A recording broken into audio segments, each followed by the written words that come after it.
Momentum is not speed, it's direction plus consistency. So you'll know you're rebuilding properly when you're making decisions faster but not perfectly, when you're doing less but doing it better. You're not broken, you're not behind, you're not failing. You're human, you've had a big emotional month. January is a warm-up month. It's not a sprint, it's not a rebirth, it's just a month where everyone remembers how computers work. And stop expecting peak performance from a team experiencing seasonal whiplash.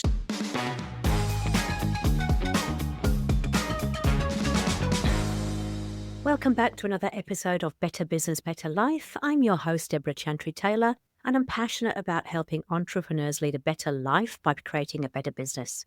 I work with teams to implement EOS, the Entrepreneurial Operating System, into their business, which gives them an operating system for the business that manages the human energy and enables them to get more of what they want. So rightio, it's mid-January already. The decorations are down, the quality street tennis in full of the sad flavours no one likes, and everyone is wandering around the office looking slightly traumatized, but trying to look really productive, which means it's time for the annual phenomenon that I like to call the Great January Momentum Collapse. Every year, entrepreneurs walk into January convinced they're going to blitz it. New year, new me, they say. And by week 2, they're already Googling flights to Fiji and considering witness protection as an alternative form of business planning. So today we're going to get really honest about why January feels so bloody hard, why your momentum disappears quicker than leftover pavlova, and what you can actually do to rebuild it without pretending you've suddenly become perfect. If you're ready for loving truths with the subtlety of a German grandmother, then this one's for you. In your mind, January you is amazing. January you drinks green smoothies. January you plans the whole year by the 5th of January. January you meditates, sets goals, runs meetings brilliantly, and goes to the gym before sunrise. January you floats into the office like a productivity angel. But the real January you still hasn't remembered your login password. Got up late because you forgot to set an alarm, ate a leftover mince pie for breakfast, stared at your inbox like it personally betrayed you, spent 40 minutes rearranging your desk to ease yourself into the new year, which we all know is code for I'm not emotionally ready to open that spreadsheet yet. So entrepreneurs create this myth that the calendar turning over magically wipes out all of their old habits, but the only thing that resets on the 1st of January is your diary. Everything else, the workload, the people, the email backlog, the unresolved family tension, the person on your team who still isn't performing, all of it walked back into January with you, sat next to you, and they brought snacks. So why is your brain useless in January? Let's talk about biology. Most entrepreneurs expect their brains to be firing at full capacity on the 3rd of January. But here's the reality. You've just spent 2 weeks doing emotional labor disguised as holiday. Christmas is not usually restful. Christmas is a full-time job with sequence. You've had family politics, you've had banter that turns slightly passive-aggressive, you've got children hopped up on sugar, endless meals, sleepless nights, maybe a few too many glasses of wine or alcohol. You've been hosting, there've been negotiations about who sits next to whom, and the annual conversation about who forgot to buy the batteries. So by the time January rolls around, your brain is basically lying on the floor asking for electrolytes and a nap. Add to that the family business dynamic, because if you're in a family business, Christmas isn't a holiday, it's a board meeting in disguise. Someone always says something like, so what's happening with the company next year? And suddenly you're explaining strategy over baked ham. No wonder January feels heavy. You've not really had a break. You've just relocated the stress to someone else's dining table. So let's break this down. Why does momentum die by week 3? Momentum dies for predictable, boring, completely human reasons. Here are the 5 reasons. Reason number 1, you set ridiculous expectation. January you thinks you can do in 30 days what last year's you couldn't manage in 12 months. If someone showed you your January to-do list and asked which 6 people will help you complete it, you'd realize it's laughable. Number 2, you've built your goals on optimism, not structure. You wrote goals in a burst of New Year enthusiasm. Great, but enthusiasm evaporates the moment reality taps you on the shoulder. It's like joining a gym in January. Day 1, I'm ready. Day 2, I'm sore, but I'm strong. Day 7, where did my membership card go? Day 10, oh look, chocolate. if you're anything like me. Maybe you're a bit more disciplined, but that is definitely me. I have lots of great intentions at the beginning of the year. They don't always go well. But I'm going to share a bit later on how I've got past that and how I've managed to stick to things this year. Number 3, yes, I should say last year, actually.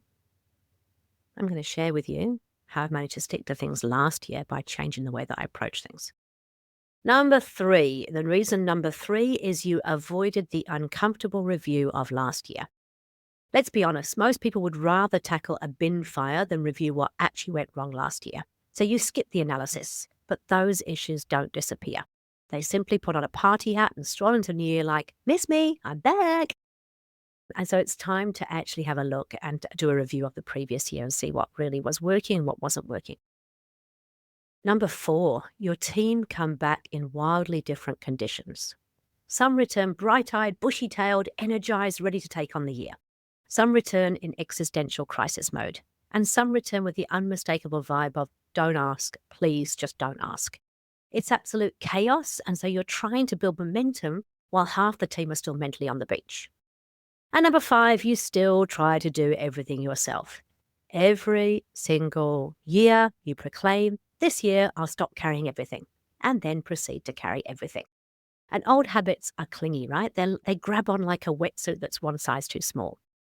So here's some real examples of January madness. If you're sitting here thinking, I'm sure it's only me, let me offer some real client examples with the names taken out for legal reasons and also Christmas dinner safety reasons.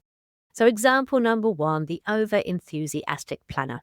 One of my clients scheduled their entire year in the first week of January last year. Every project, every milestone, every deliverable, personal, professional, all the things they were going to do. It looked absolutely stunning. It looked like a piece of art. But by week 3, it was so far off reality, it could have been fiction. And this is what tends to happen, is that we forget that actually this enthusiasm means that we have all these things we want to do, and we think we can plan every single thing out, but that's not the way that life works. Example number 2, the delegation delusion. So another client promised their partner, this year I'll actually delegate. On the 9th of January, they said, I just need to fix one more thing myself. Then that one thing became 12 things, 3 late nights, 1 mild existential crisis, and suddenly their partner has no belief in them and the ability to actually delegate. And example number 3, the family business pressure cooker. Her family business client came back from Christmas and determined to start fresh. The trouble is that during Christmas dinner, Uncle Bob declared, we're not spending another year with that accountant while holding a sausage roll. And by the time they got back to the office, half the leadership team were in silent rebellion and nobody knew why. Now, I'm not saying this happens to all of us, but hopefully one of those things will ring true to you. You'll sit there and go, yeah, actually, I've promised that. I remember years and years and years ago, I promised I'd delegate. I did absolutely nothing. I became a bigger bottleneck and really didn't let go. I've certainly had that. The talking about business over Christmas dinner, not a great idea. And it really should be the time you're spending time with your family, not thinking about business. It can have a massive impact. And the over-enthusiastic planner. Yes, I plan out my year. I definitely have that behind me. And on my office in Melbourne, I have a plan of my year, but it's not down to minute detail because things change, life changes, business changes. It's really important that we have got a big understanding of what we want to do without getting down to minute detail. So we're into week 3 of January. How do we rebuild momentum without the delusion that comes with our New Year's resolutions? So let's talk about real solutions, real ones, not manifest your goals stuff, but actual stuff that will make a difference. So here are my top tips. Number 1 is accept that January is a warm-up month. It's not a sprint, it's not a rebirth, it's just a month where everyone remembers how computers work. And stop expecting peak performance from a team experiencing seasonal whiplash. They've just spent 2 weeks at home with their family or longer. They've had a whole lot of mixture of rest and also some tension that usually comes around Christmas time. So just let people come in and use it as a warm-up. Let's start having the conversations about what worked last year, what didn't work last year. Let's start talking about what this year might look like. And let's just ease ourselves into it a little bit more gently.